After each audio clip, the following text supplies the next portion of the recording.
Forgot to change that.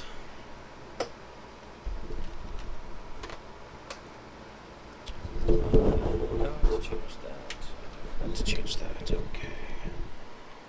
Let's go to.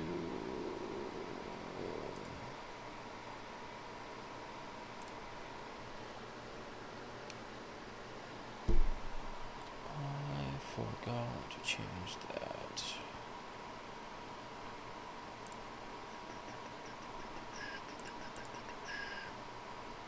Here we go.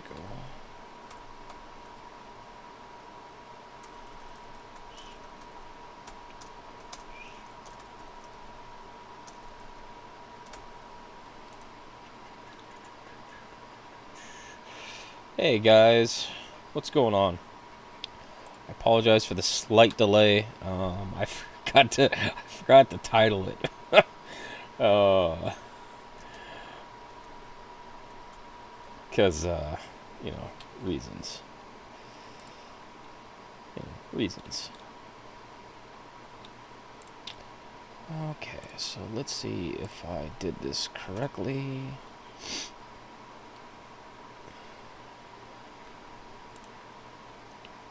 Let's see if I did this correctly. It should be saved. There we go. Alright.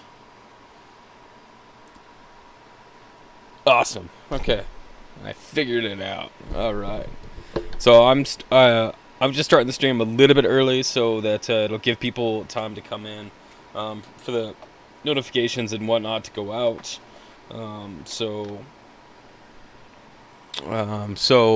Bill Betts, hello. Thanks for stopping by. Coin Collector Ohio, I did send you an email. I'm hoping that you got your quarters. I hope. Linda Wallace, hello. Jason Patton, what's going on, man? Michael Mullins is in the house. Jeff Dunn is in the house. All right.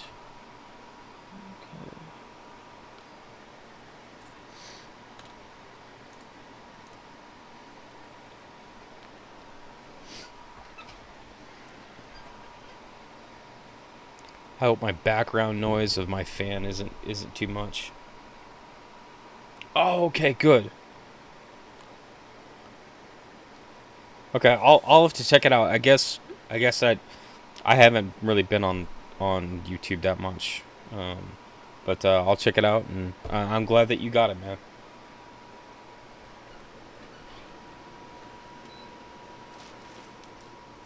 Okay, hopefully that'll kind of kill my background sound / noise. I hope.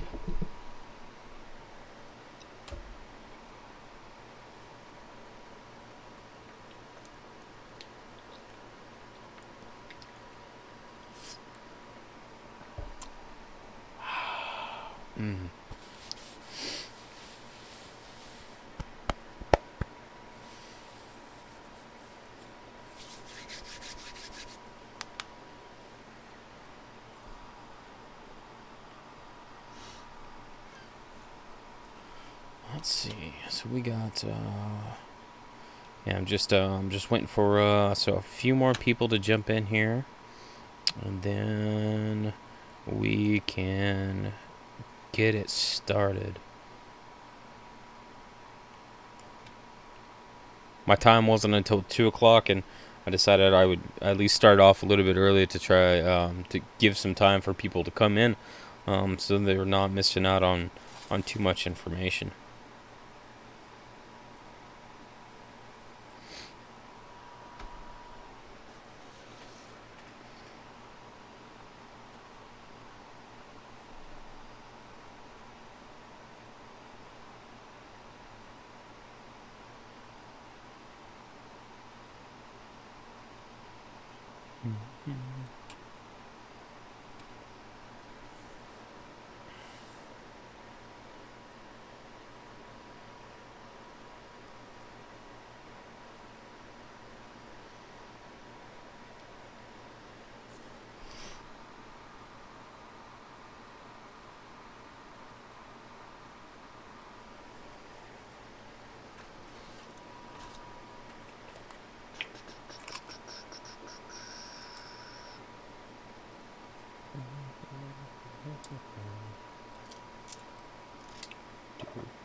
Thank you, Linda.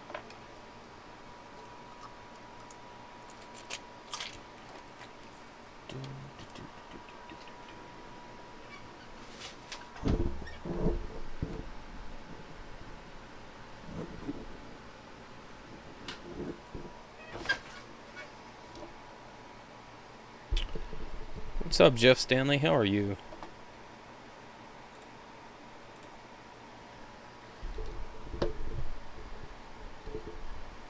Penny Queen, what's going on?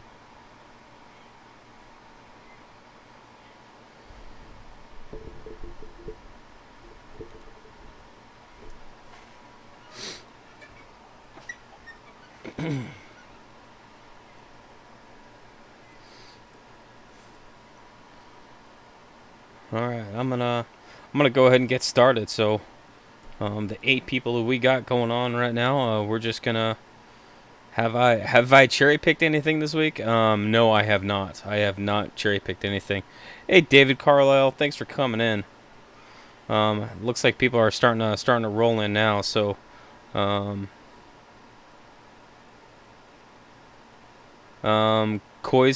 and Collectibles. Hello, thanks for coming in.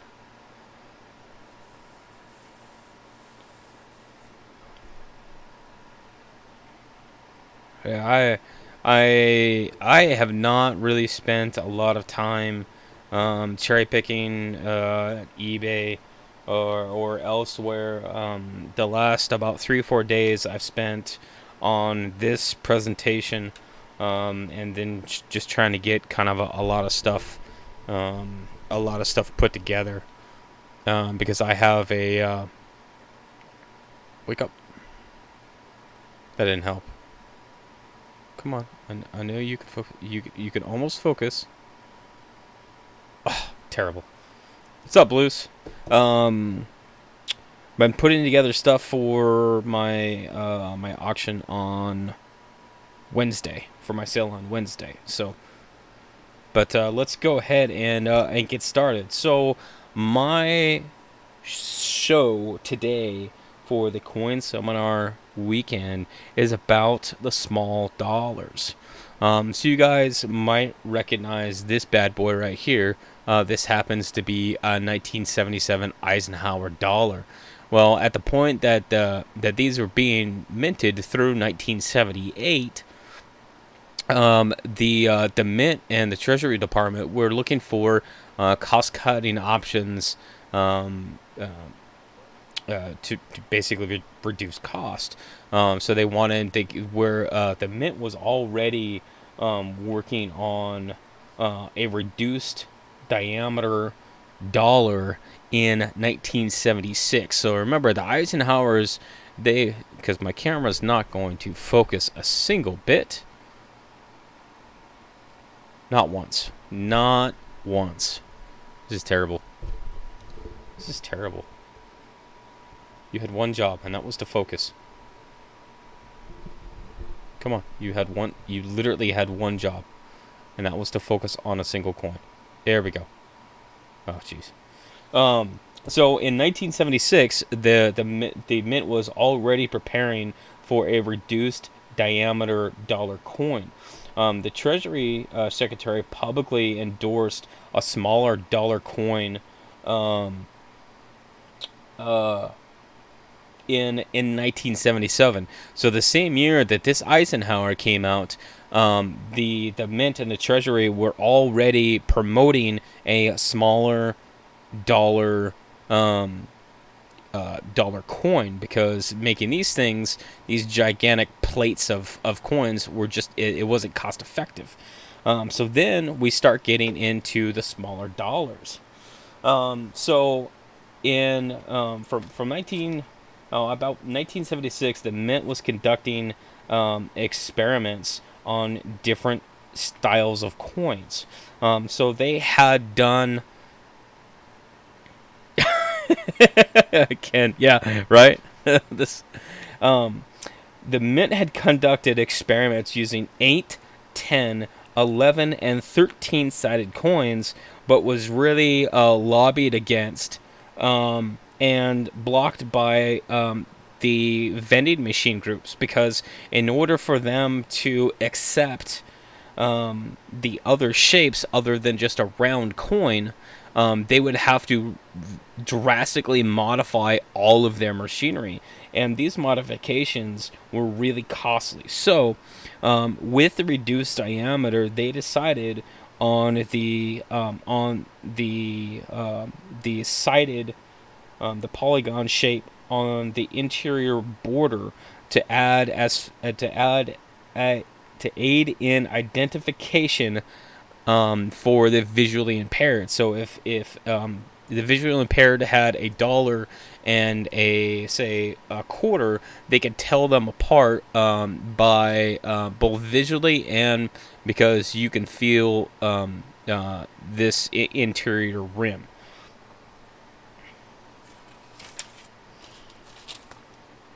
Go through my notes. Okay, so this is where stuff starts to get kind of interesting.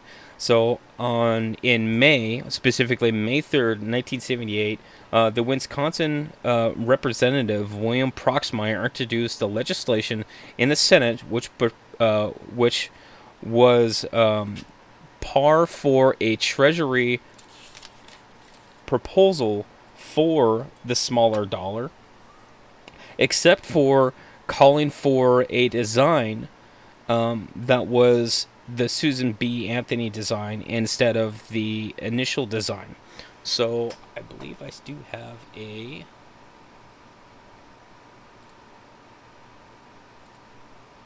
So what you see on the screen right now was actually a prototype that was minted. This was the Treasury proposed design to have the Liberty on the obverse and to have the soaring eagle on the reverse. This was the original design, and but sorry, lost my notes.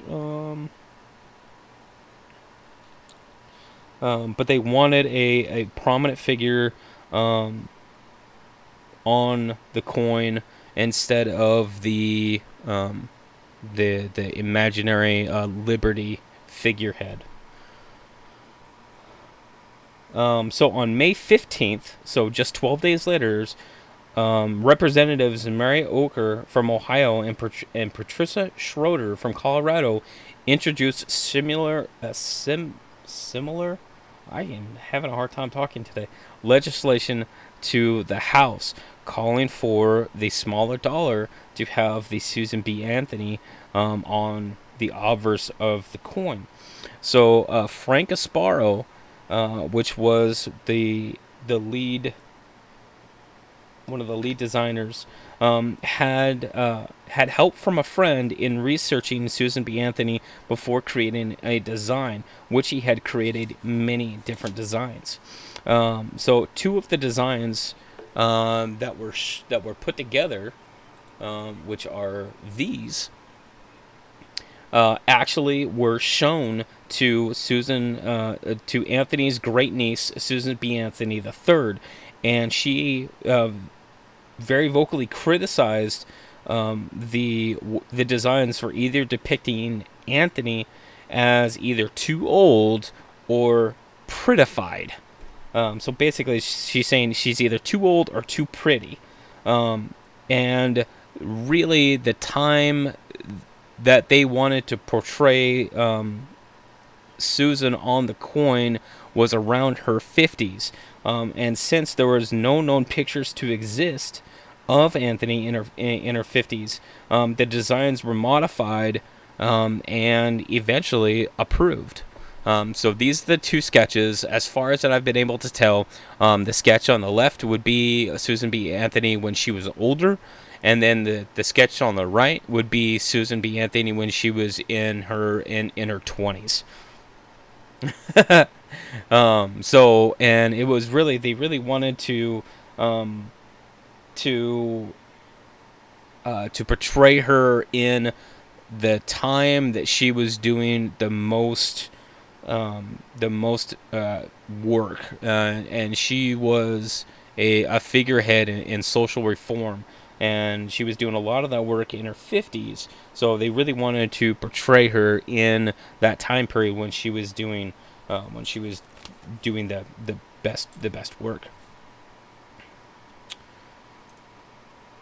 So the one thing that Gasparo expected is that he expected that the dollar reverse would use his soaring eagle design that we see from this picture, and he expected it to be a version of that, but a late amendment introduced by Utah Senator Jake Garn saw the design reverse of the Apollo 11, which we know from the reverse of the Eisenhower dollar, to be paired with the Susan B. Anthony obverse.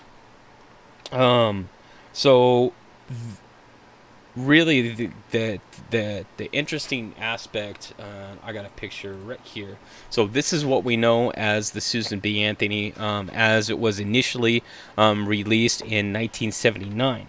So already there is a bunch of criticism for the design of this coin, even straight out of the gate. Both the initial designs that were basically deflected, the overall sketches of portraying Susan B. Anthony were either too old or too young, and then we have this odd pairing because Susan B. Anthony had no connection with the moon landing or the U.S. space program. So this was kind of one of those things that it really didn't make a lot of sense, because these two things being on the same coin don't go together. There's no connection between them. So even between the criticism of the use of Susan B. Anthony instead of the Liberty obverse and the replacement of the Soaring Eagle with the Apollo 11 reverse, Frank Gasparo regarded his work for the Anthony dollar as being the most important of his career, because he basically said that even though it was a coin, it wasn't just a coin. It was also one of those ongoing issues, being social reform and everything, and that's why that he regarded his work on this particular piece as being his most important of his career. So when we go back and we think about all of the designs that Frank Gasparo, FG has done over the years, and to put this one as being his most important is kind of weird, because when this coin was released, it was minted in 1979, 1980, and 1981 before it was actually suspended because there was really poor public acceptance. So even though it was not a popular coin as far as the public acceptance of the coin, and having to be changed from so many ways from the original design, from being a different shape, the different designs, having the odd muling of a reverse and an obverse is that still says a lot about what Frank Gasparo thought of his work on this coin. So the dollar was eventually reissued in 1999 due to heavy use in stamps dispensing machines at the post offices. There was approximately 9,000 machines. The vending machines and mass transit, the use in these three sectors, as I call them, basically depleted the reserves from the 1979 and not the 1980 and 1981 that these were initially minted, thus calling for the reissuing in 1999. So in February 1996, this is kind of the backstory of how that these sectors were depleting.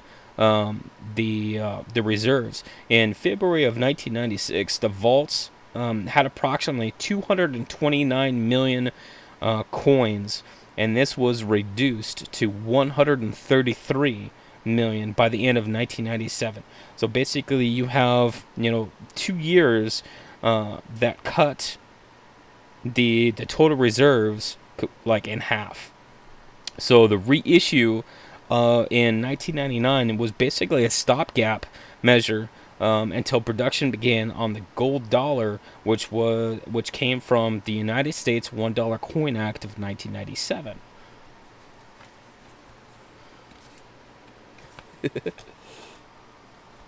And thus was born the golden dollar. So the golden dollar, which is going to be right here. So the pictures that I have up right now are basically going to cycle through the different reverses that were chosen for the coins, for the reverse of the Sacagawea coins. So the Sacagawea coins are a copper core clad with a manganese brass, which is giving the coin its copper color. they should have put Dolly Madison on them. The initial design called for the Statue of Liberty, and the Dollar Coin Design Advisory Committee recommended the Sacagawea design. Delaware Representative Michael Castle objected to this, stating that a popular design would encourage its wider use by the public.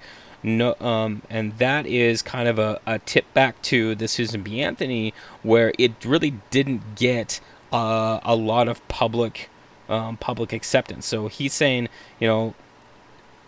like going back to the Liberty design, like what was the original Liberty design that was used, that was initially designed for the Susan B. Anthony dollar, to try to go back to that to make sure that to gain a wider public acceptance.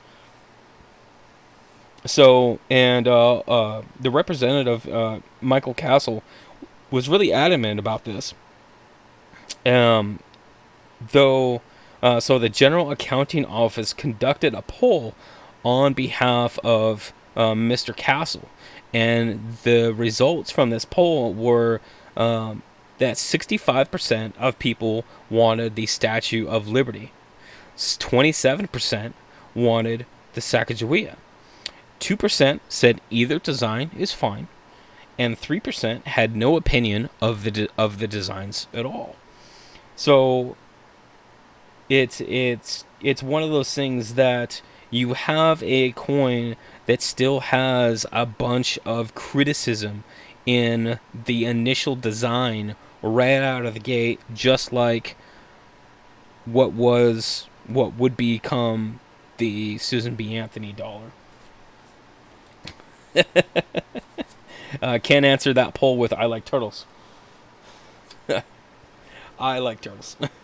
So the one thing that that the Mint really wanted to do, and the Treasury Department really wanted to do, is they really wanted to promote this new golden dollar.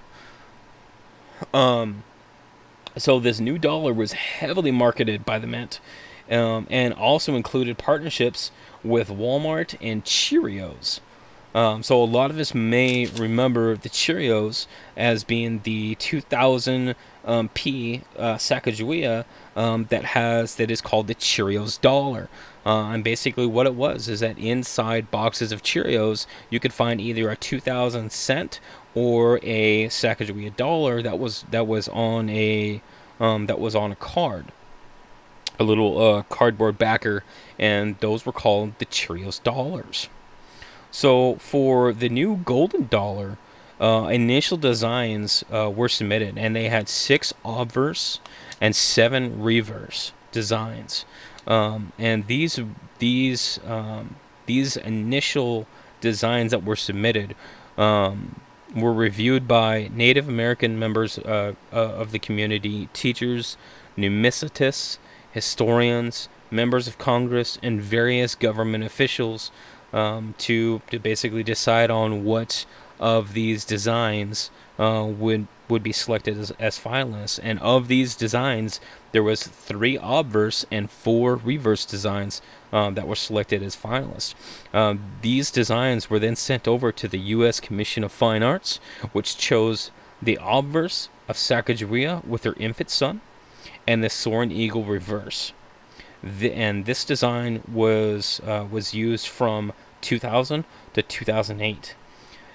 Even though the heavy marketing of the mint, this series still proved really unpopular, just like the previous dollars. And after the first couple of years, the mintage dropped by 90%. So from 2002 to 2008, the Sacagawea dollars were only struck for collectors. In 2009, the Federal Reserve Bank ordered none of the Native American series after the 2009 regular issuance. In December of 2009, the Fed noted that they had $857 million coins, including some of the presidentials that were coming up, that were in the vaults. This estimated supply would last approximately 12 years. So here we have an initial dollar. This was me, Anthony, that had a bunch of criticism around it, and it was not publicly accepted. And then, even though it was not publicly accepted, then in 1997, with those sectors basically drawing on the reserves, they had to reissue for the 1999, and then they stopped that, and that was basically the stopgap in preparation for the new Sacagawea golden dollar. So we're kind of riding this wave of, we're going to mint these coins and they're not catching on, so we're going to stop minting them, but oh, wait a minute, we still need them again. So we're going to mint them, but only because we're waiting for the new coins to come out. And then we're going to stop minting them because they're not catching on. So it was like, it was going back and forth for a little while. So this is where we get into the presidential dollars. So the presidential dollars program ran from 2007 to 2011 for regular circulation. From 2012 to 2016, these presidential dollars were only minted for collectors. The program started on January 1st, 2007, and the initial setup of the program stated that there would be four presidents per year, one every 3 months, before going on to the next one. And these would all... Again. Oh, wow. And one every 3 months before going on to the next one, in chronological order by term in office. And in order to be eligible, a president must have been deceased for at least 2 years prior to the time of minting. So in 2009, the edge lettering was changed, and they removed the "In God We Trust" and placed it on the obverse of the coin.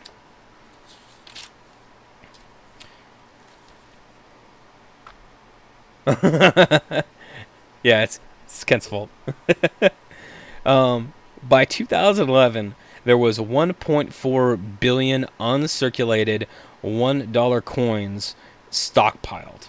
So here, we're at this feast or famine point again, where we have, where we're back up to, we have too many of these dollar coins, sitting in the vaults. So what they were saying is, the estimated, I guess, reserves, by either 2016 or 2017 would have reached 2 billion uncirculated coins. And so that is a lot of coins to just be sitting. So on top of all of this, so in 2011, and this is basically where it comes to the end of the regular circulation strikes for the presidential dollars. 2011. On March 4th, 2011, the Government Accountability Office released a report that they compiled that basically stated that if the U.S. gave up production of the $1 note or the $1 bill in favor of the $1 coin, that it would actually save the government $5.5 billion over the next 30 years. Even though, despite this report, December 13th, 2011, it was announced that the minting of the presidential $1 coins would be suspended, and any future entries would be issued in reduced quantities and only for collectors, thus leading to the 2012 to 2017 or 2016 that were minted only for collectors. So I really thought that some of this was really interesting. That they have all of these dollar coins that had a lot of criticism and a lot of basically problems, like right out of the gate. And even starting from the initial designs to being publicly accepted, even though there was there was uses for the coins in certain areas, but there's still this giant stockpile. And even though this giant stockpile could have been used to save the government $5.5 billion, they decided to not do that. So, like, through the entire process, I mean, from 1979 to, basically current, there's a lot of like political stuff that is just wreaking havoc in these. So a lot of this stuff I thought was really interesting in the design. Don't forget that in 2009. Yeah, so when I was talking about the Sacagaweas, that and the Federal Reserve Bank ordered that none of the Native American series after the 2009 issuance were to be struck for circulation, because they already had so many sitting in the vaults at the time that they didn't need the additional designs. So yeah, so the 2009 would have been the public would accept them if they put more turtles on it. Yeah, yeah, probably. Hey, Victoria.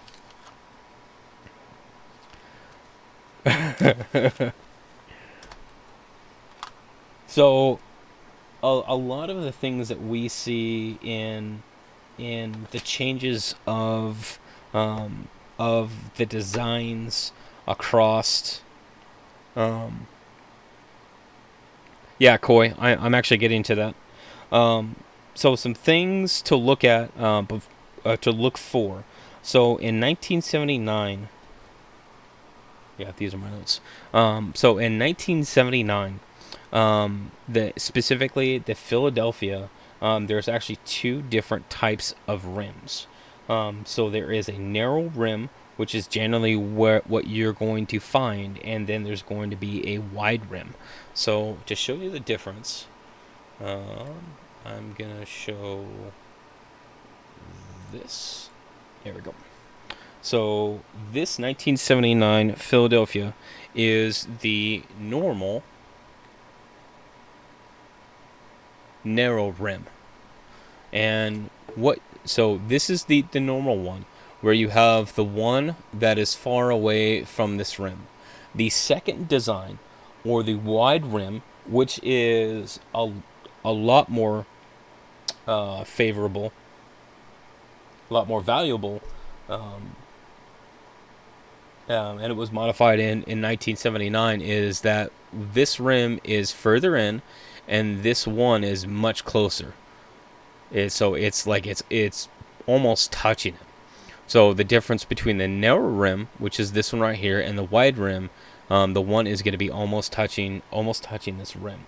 So if you were looking through the 1979, and this is only for the 1979 Philadelphia minted Susan B. Anthony's. Another thing that you guys can look for on the Susan B's is the difference between the Type 1 and the Type 2 S. There is a filled S, or a mushy S as I call it, which is the Type 1 that can be found on the 1979, which is basically what should be the most common of them.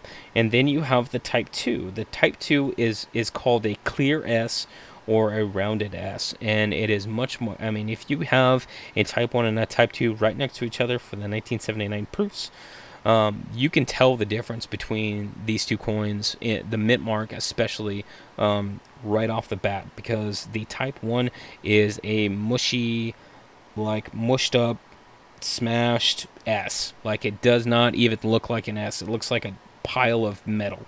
And then the Type 2 is very clearly a nice round S. So the 1981s also have a difference of a Type 1 and a Type 2. Now, this one is a little bit harder because the Type 1 is actually the Type 2 from the 1979. So it's the nice rounded S, and it's clear. Now, on the Type 2, which is called a clear S versus the first S, is more of a flat. The biggest way to tell the difference, as far as what I've been able to figure out, and I know especially if Blues is here watching, him and I actually sat down and tried to figure this out. One easy way to see the difference between the coins is on the Type 1, the rounded S, the spaces inside the loops are very clearly round circles. On the Type 2, they look more like teardrops. That may work for some people, that may not work for some people, but that's one thing that you can look for. And for the 1981 F proof Type 2, you're looking for that clear S. That Type 2. That is the more valuable one. So that is for the Susan B. Anthony. Now, with the 2000 Cheerios dollar. So there's a couple of things that I don't have pictures of them at Mark. That's one thing I did not grab. But there are pictures of the mint marks in the red book, if you have a red book. I failed. For the 2000 Sacagawea Cheerios, there is the Cheerios dollar. And the way that you look at the Cheerios dollar is that this happens to be a 2000 Philadelphia Sacagawea. But on the reverse, right back here, where's my pointy stick? Got my pointy stick. What you're looking for is in these tail feathers right here. This is what the normal design would look like. Now, if you find one of these and you can find a lot of detail inside these tail feathers, I mean, they will have all these little individual lines that kind of detail out the tail feathers. That is actually the design that is the Cheerios dollar. So if you ever question it, you just look at the tail feathers, and the Cheerios dollar will have a very detailed tail feathers. Another thing to look for the 2000 Sacagawea is on the back, and what you're looking for is a die gouge right across the middle of his body, right about here. And what that is that they call that the wounded eagle. And the similar look of that die gouge, that die scratch, would be like the 2005 speared bison, because it's got basically just a big line that goes through the design. So those are two things to look for on the 2000 Sacagawea dollar. Now we get to the presidents. The presidents, I have one right here. Maybe. I did have one right here. I lost it. Maybe. I got one right here. Okay.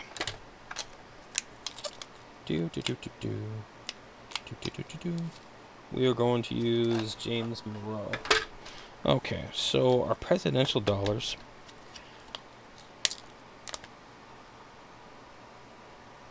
I'm going to turn this camera on right here. Okay. So for the presidential dollars, and my camera is going to completely, absolutely fail to focus on anything today. There we go.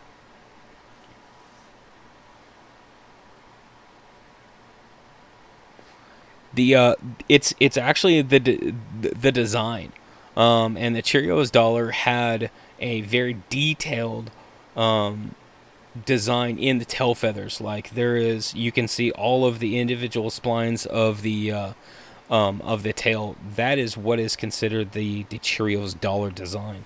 Okay, so for the presidential dollars, in the early presidential dollars, namely the George Washington, but also has been seen on the John Adams, is that it is missing the edge lettering. So I'm going to try to hold this so that it focuses just on the edge, which it will not. So this coin has edge lettering. So what you're looking for is that it's on the coins from what's from 2007 to 2008, have edge lettering that includes the date, the mint mark, "In God We Trust," and "E Pluribus Unum."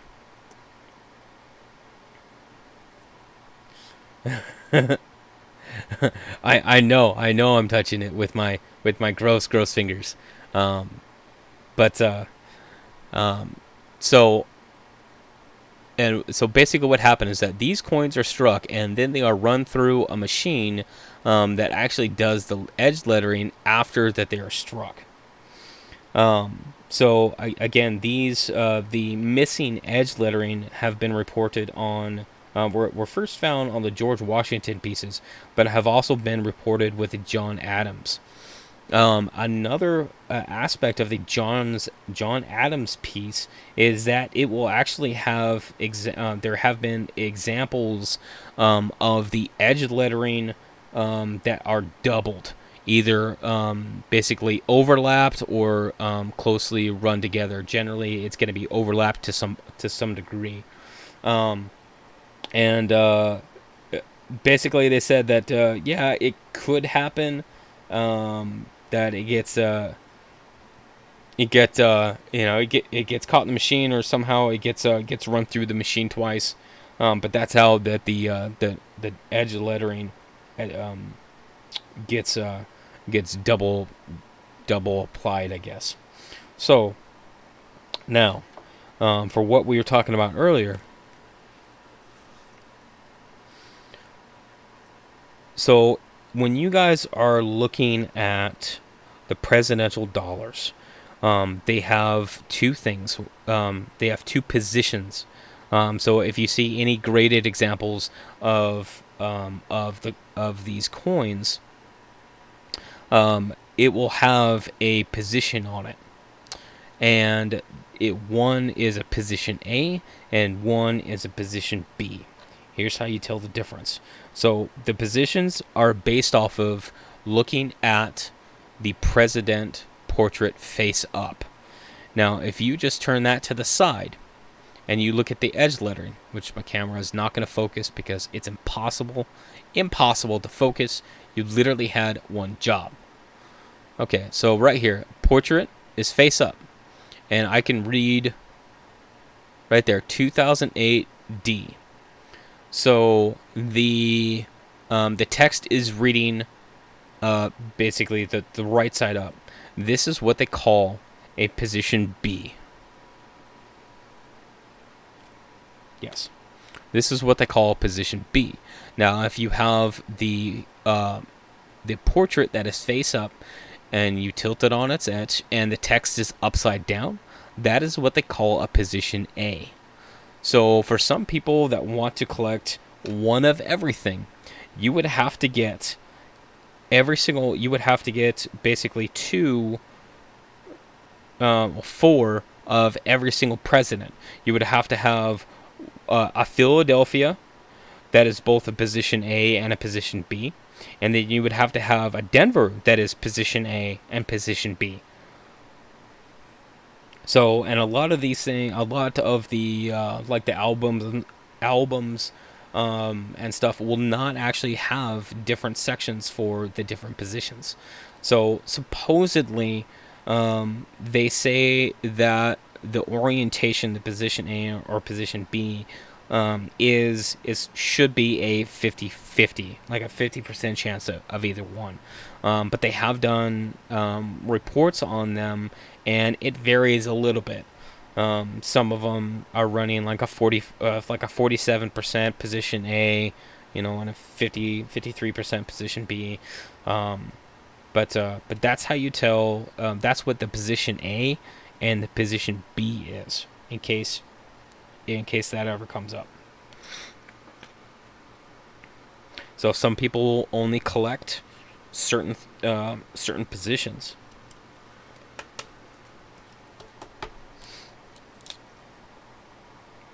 Okay, so that is the presidential. So this happens to be the 2008, which still had "In God We Trust" on the rim, and it wasn't until 2009, right here. It wasn't until 2009 that "In God We Trust" was removed from the edge and put on the obverse of the coin right here. So the only thing left on the edge is the 13 stars and E pluribus unum. And the date. And the mint mark. 2008, 2009.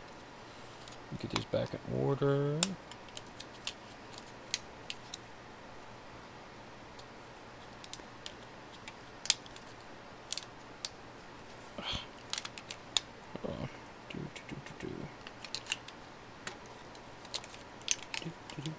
Okay.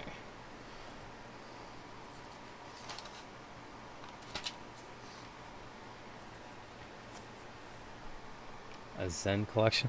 I don't want to know. Okay, so with that said, I actually finished most of my stuff a little bit early. I do have a giveaway, and that is coming up in just a few minutes. But is there any questions that anybody had for the dollar coins?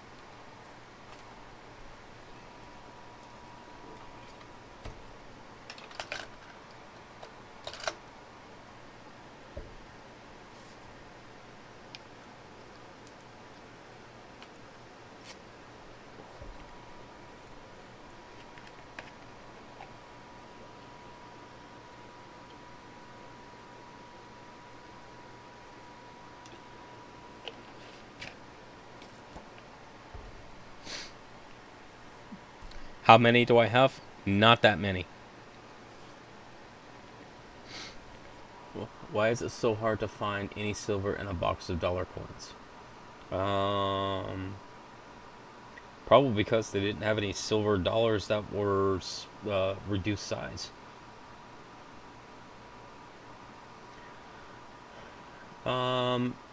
Jeff, as far as circulation coins, it's supposed to be a 50-50 split.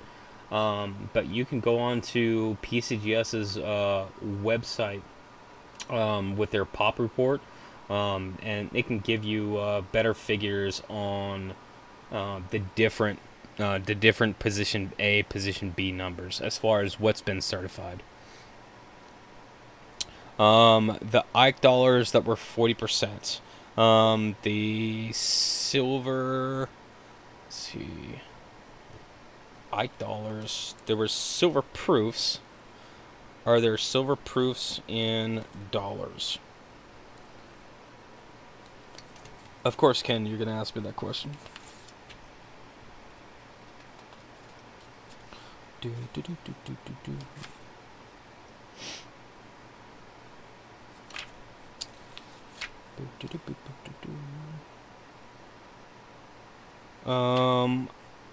Not that I not in the Susan B's.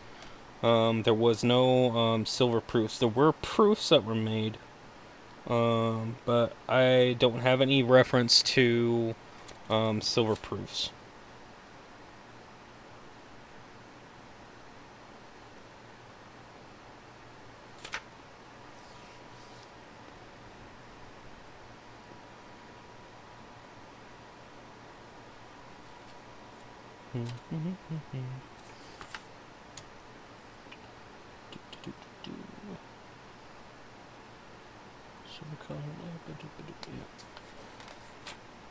How many SBA proofs were produced in San Francisco in 1999? Susan B. Anthony proofs, approximately the 1999 proofs. They were minted in Philadelphia. And there was about 750,000 that were minted.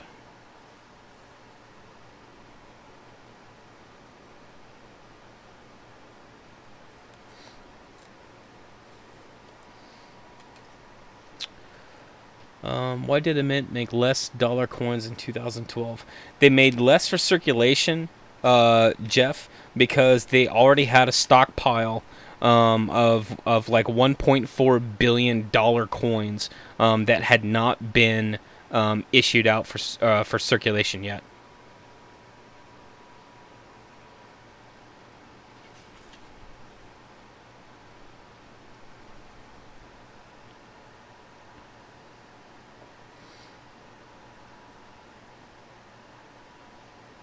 How do you tell the difference between three different variety types of Ike dollars? Can you clarify that question, Chris Gardner? Because like on the 1972, there are three different varieties. But are you talking between circulation clad and silver?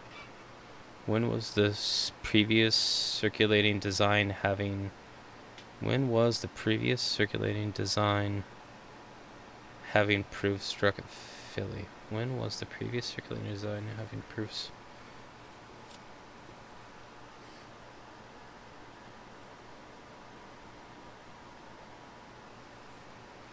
I'm not sure I understand your question, kid.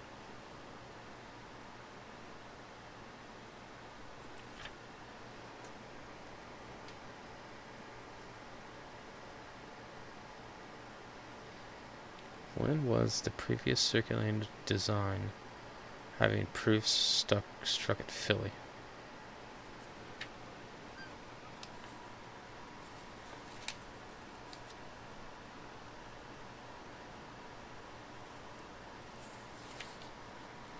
I think I'm missing some context. I'm feeling really dumb now. I'm like, that's not in my notes, man. The SBA was the only circulating design to have its proofs struck at Philly since 1964. Oh, okay.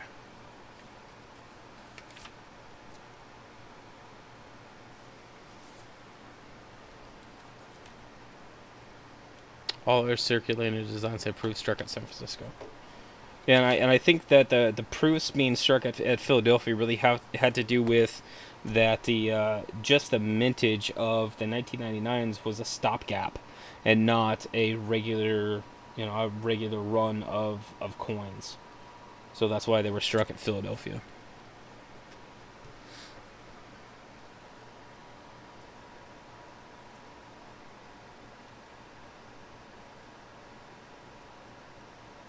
Chris Gardner, there are at least 15 different varieties for the Ike dollar. So I'm not sure what 3 common varieties, but if you go to the Ike group, they actually have um, uh, um, a checklist, a listing of the different varieties for specifically for the Ike dollars.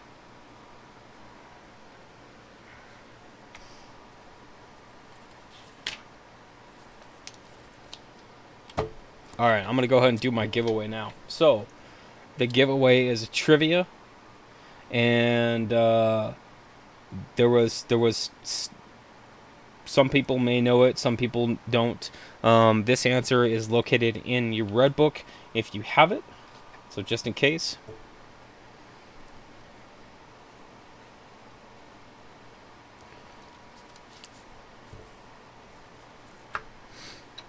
Serious question: what can we do to encourage the use of dollar coin?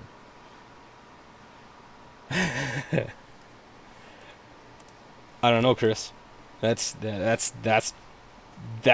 the question since 1979. All right, so here's the question.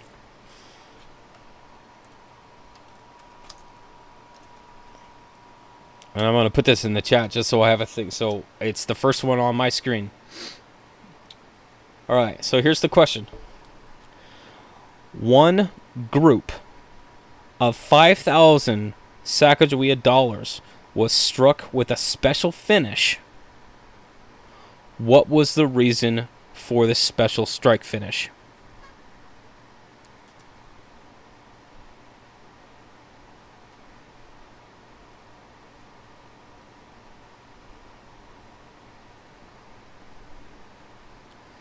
So, wash.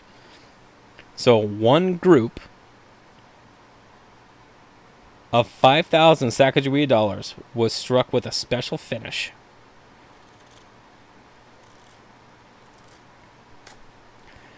Yeah, so I got Cajun first for the designer. The designer, Glenda Goodacre, was actually paid. She asked specifically to be paid in 5,000 of the dollar coins. So, Cajun, you got it, man. So for Cajuns, yeah, they paid her in coins. Yep. So Cajun, here is your giveaway. If I can get these out.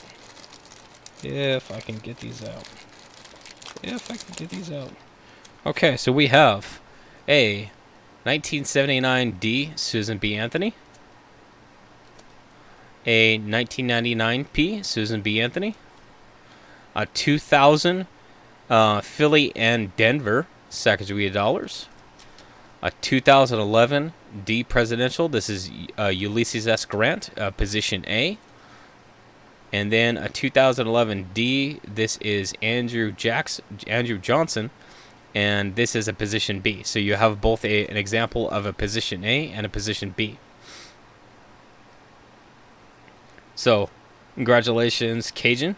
Please send me an email with your shipping information so I can get these sent out to you.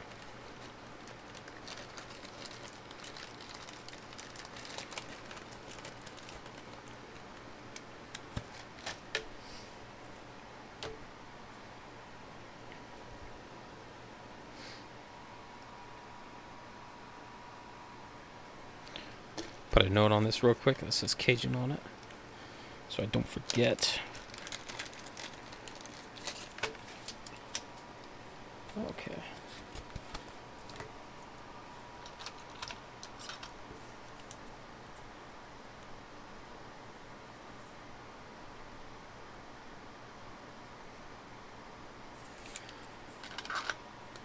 Daryl, yes, I have actually. I have it. Right there.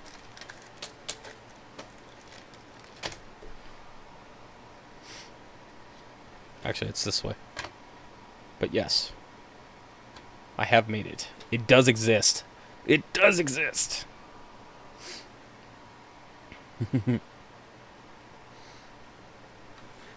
So, first off, I want to thank everybody for coming in. I appreciate you all coming in and listening to me ramble for the last hour about small dollars. Um, uh, uh, if you like this show, please hit the like button. If you didn't like the show, hit the dislike button. It's all the same to me. If there was something that you really didn't like, go ahead and email me. It's CJ's coincrafts at gmail.com, and let me know why you didn't like it, because it may be something that I can work on towards the future. But I want to say thank you for everybody for coming in for my show on the August version of the Coin Seminar Weekend.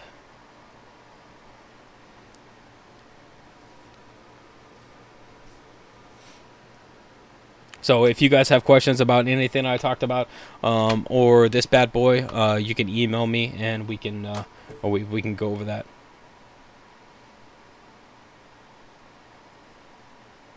I do have notes. Um, Again, if that's what you want, I have about 9 pages of notes.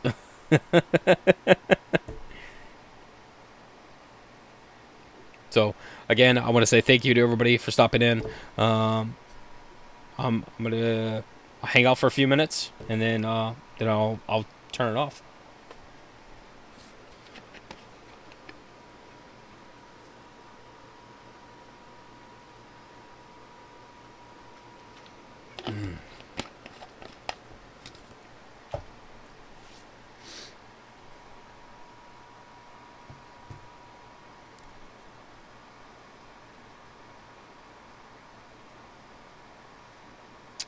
I could do a blog article about this. It was actually a lot of fun to research, because there's a lot of things that I got into that I had no idea, especially um, the presentation of the design for Susan B, and actually showing the sketches her um, to her great niece, um, to her great niece, and the fact that her great niece was basically saying that it made her look either too old or too pretty.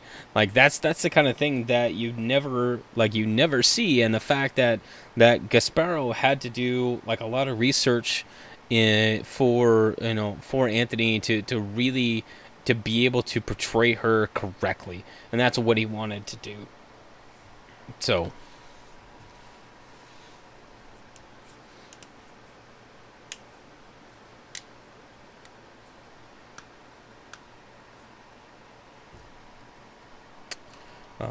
Daryl.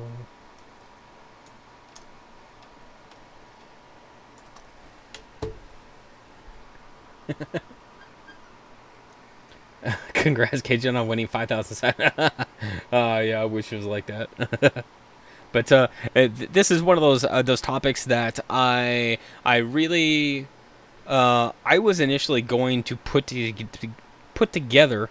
I'm gonna learn how to talk. Um, one video just on the Susan B coins, and then I was going to put together another um another one on the Susan B's, and then I was gonna do another one on the presidentials. But then I was really just kind of looking at the things that the information that I had. I was like, I could either make 3 separate videos or just put all this together and talk about small dollars for the Coin Seminar Weekend. And it just kind of worked out like that. That it was the Coin Seminar Weekend was coming up, and that worked out.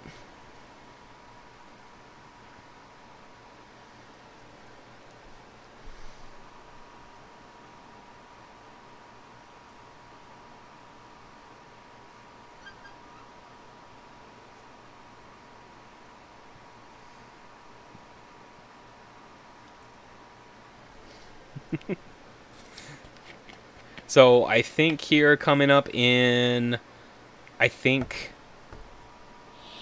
was it 3 hours, 4 hours? Was it 6 o'clock? I think it's 3 hours.